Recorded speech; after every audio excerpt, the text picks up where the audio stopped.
Good morning students. I hope आप सभी अपने अपने घर में सुरक्षित होंगे। स्टूडेंट, जैसे कि आप सभी को पता था कि हम लोगों की एग्जाम्स की वजह से हॉलीडे हो गई थी और अब हम लोग अपना जो सेशन है वो कंप्लीट यानी कंटिन्यू करेंगे। तो स्टूडेंट्स, हमने जो आपकी आरो भाग 1 है गद्य खंड में हमारा एक ही चैप्टर हुआ था, नमक का दारोगा। आज हम उसी आरो भाग 1 का गद्य खंड का सेकंड चैप्टर पढ़ेंगे। पाठ है आज मियां नसीरुद्दीन, जिनकी लेखिका है कृष्णा सोबती। तो स्टूडेंट, आज हम आपकी जो आरो भाग है उसका जो चैप्टर है मियां नसीरुद्दीन, उसकी जो लेखिका है कृष्णा सोबती का सबसे पहले जीवन परिचय पढ़ेंगे। तो स्टूडेंट, जब आप वीडियो ऑन करें तो पेज नंबर 20 खोलेंगे। देखिए, कृष्णा सोबती का जो जन्म था वो सन 1925 में गुजरात, पश्चिमी बंगाल, पंजाब, वर्तमान पाकिस्तान में हुआ था। और उनकी जो प्रमुख रचनाएं हैं वो हैं जिंदगी नामा, दिलो दानिश, ए लड़की, समय, सरगम, ये इनका उपन्यास है। डार से बिछुड़ी, मित्रों मर जानी, बादलों के घेरे, सूरजमुखी अंधेरे के, ये इनकी कहानी है। हम हशमत, शब्दों के आलोक, ये इनके संस्मरण हैं। तो ये इनकी प्रमुख रचनाएं हैं कृष्णा सोबती की। अब इनको जो सम्मान मिले हैं कृष्णा सोबती को कौन कौन से, देखिए, साहित्य अकादमी सम्मान मिला है इनको, हिंदी अकादमी का शला का सम्मान, साहित्य अकादमी की महत्तर सदस्यता सहित अनेक राष्ट्रीय पुरस्कार इनको सम्मान के रूप में मिले हैं। देखिए आगे, हिंदी कथा साहित्य में कृष्णा सोबती की विशिष्ट पहचान है। जो हमारा हिंदी साहित्य है उसमें उनकी एक अलग ही पहचान है, विशिष्ट, स्पेशल, विशिष्ट यानी कि महत्वपूर्ण, स्पेशल पहचान है। वे मानती हैं कि कम लिखना विशिष्ट लिखना है। देखिए, बिल्कुल सही बात है।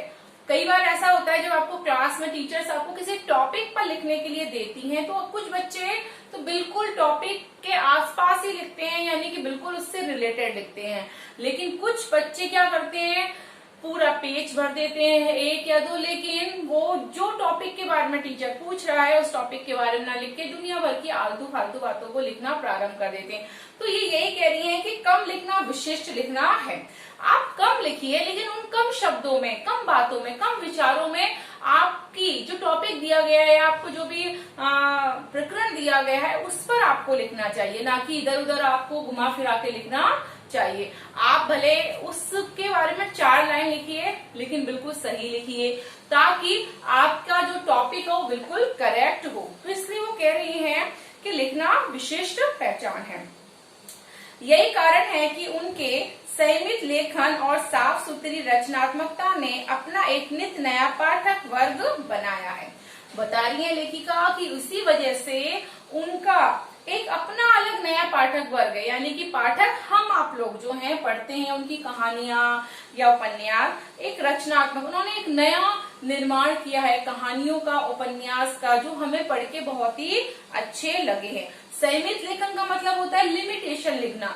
ये नहीं कि आप कोई कहानी, स्टोरी लिख रहे हैं और उसमें आलतू फालतू की चीजों को इन्वॉल्व कर रहे हैं। संयमित, लिमिटेड लिखना कि आपकी जो टॉपिक्स है, आपकी जो प्रकरण है, उसी के आधार पर, उसी को आधार बनाकर हमें लिखना चाहिए। उनके कई उपन्यासों, लंबी कहानियों और संस्मरणों ने हिंदी के साहित्य संसार में अपनी दीर्घजीवी उपस्थिति सुनिश्चित की है। देखिए, वो बता रहे हैं कि जब वो लिखते थे, उनकी जो उपन्यास थी, कहानी थे, कई बार क्या होते हैं, देखिए, राइटर्स बहुत होते हैं लाइफ में, जीवन में बहुत सारे लोग आते हैं, लेकिन जो चुनिंदा वर्क करते हैं, जो बहुत अच्छा वर्क करते हैं, वही स्थापित रह पाते हैं। एग्जाम्पल के लिए मैं आपको बताती हूँ, आपकी जो फिल्म इंडस्ट्री है उसमें बहुत सारे लोग हैं, हीरो भी हैं, हीरोइन है, लेकिन जो हीरो और हीरोइन बहुत अच्छा काम करते हैं, जिन्हें लोग पसंद करते हैं, हम आम दर्शक पसंद करते हैं, शायद वो ही एक लंबे अरसे तक टिके रहते हैं। एग्जाम्पल के लिए अमिताभ बच्चन जी का मैं कहूंगी कि उनकी जो एक्टिंग है उसमें दम, लेकिन उनके ही पुत्र हैं अभिषेक बच्चन, तो शायद वो अपने पिता की तरह इतने सफल नहीं हो पाए। इसलिए वो कहने की कोशिश कर रहे हैं कि इतना अच्छा लिखे कि व्यक्ति की आगे तक पहचान बनी रहे। तो उन्होंने इतना अच्छा लिखा है अपने कहानी और उपन्यास को कि दीर्घजीवी यानी लंबे, लॉन्ग टाइम तक वो टिकी रही हैं।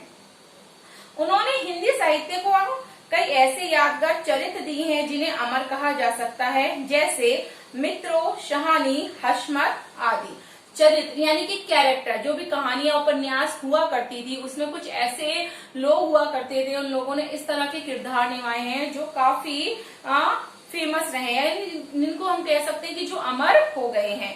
जैसे उन्होंने एग्जाम्पल में बताया है मित्रों, शहानी, हशमत आदि, ये कैरेक्टर के नाम है, चरित्रों के नाम है जिन्होंने कहानी उपन्यास में अपने चरित्रों को पूरी तरह से अच्छे से निभाया है।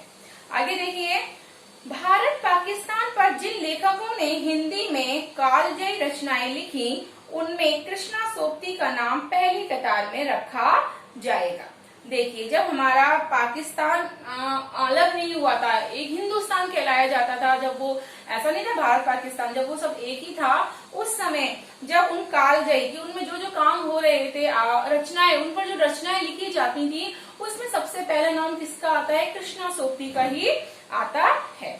बल्कि ये कहना उचित होगा कि यशपाल के झूठा सच्चा, राही मासूम, रजा के आधा गांव और भीष्मशानी के तमस के साथ साथ कृष्णा सोबती का जिंदगी नामा इस प्रसंग में एक विशिष्ट उपलब्धि है।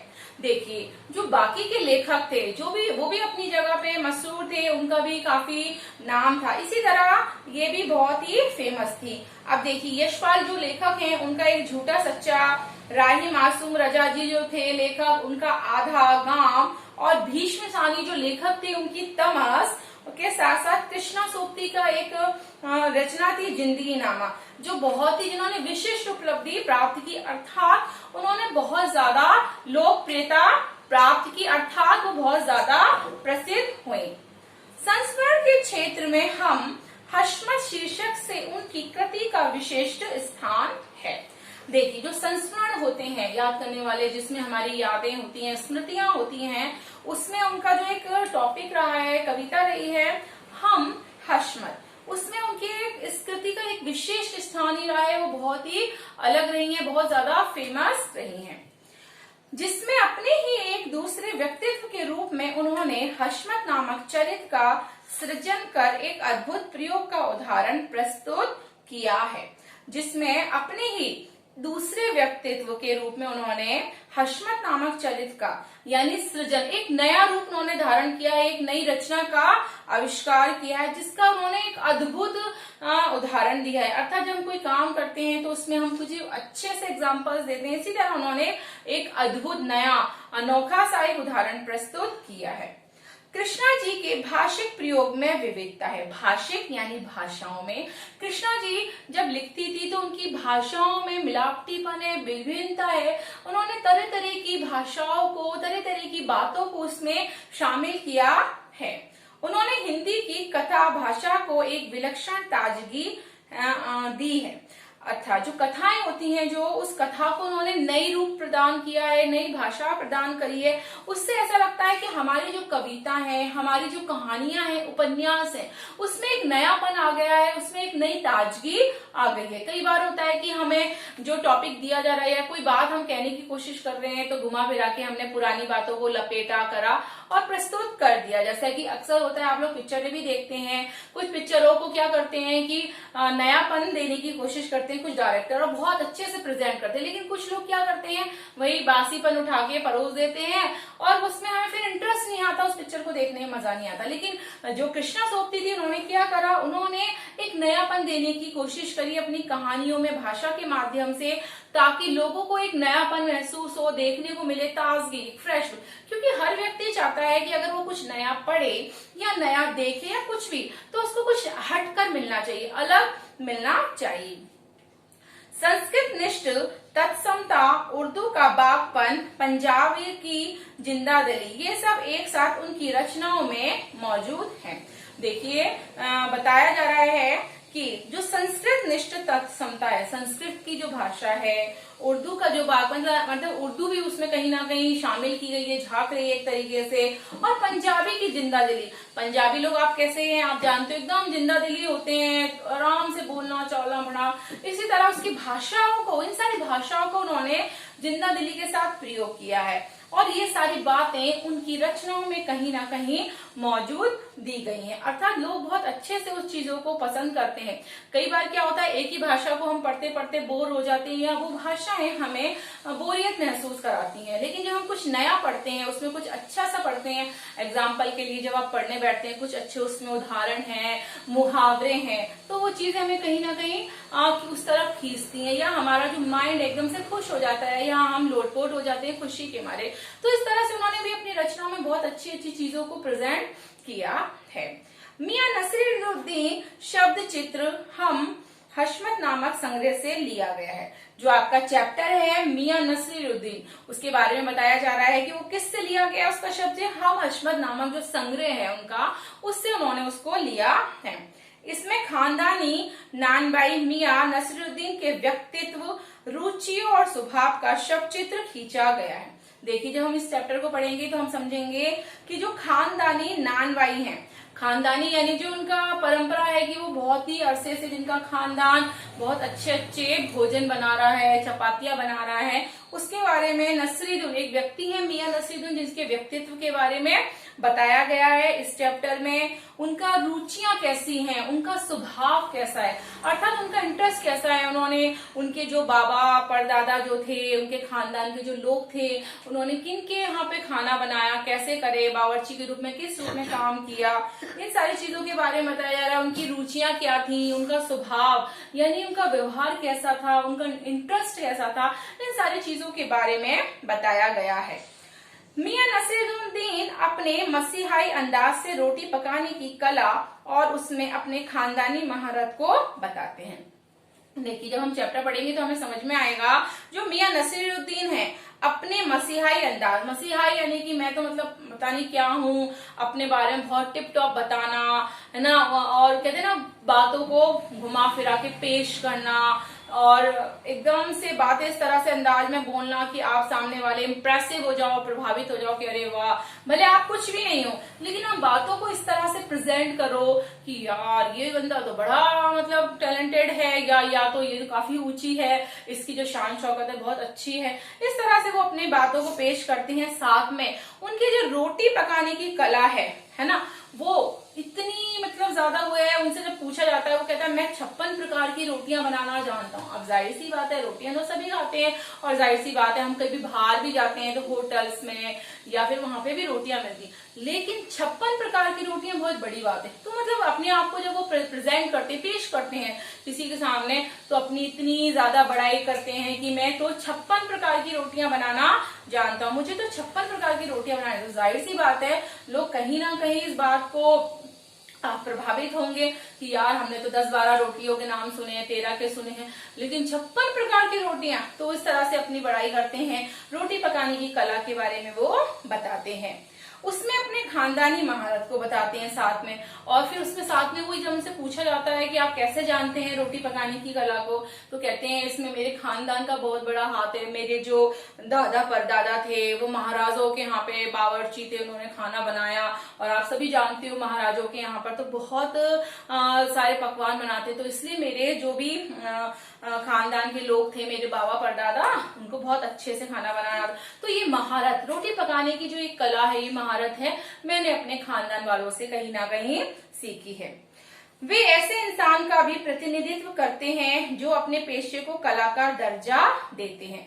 प्रतिनिधित्व करना है ना, रिस्पॉन्सिबिलिटी एक तरीके से प्रतिनिधित्व करना, कि वो अपने खानदान की प्रतिनिधित्व करते हैं, अपने घर वालों की, अपने जो खानदान वाले हैं, दादा परदादा हैं, उनको काफी अच्छे से प्रेजेंट करते हैं, उनकी कला को दर्शाते हैं।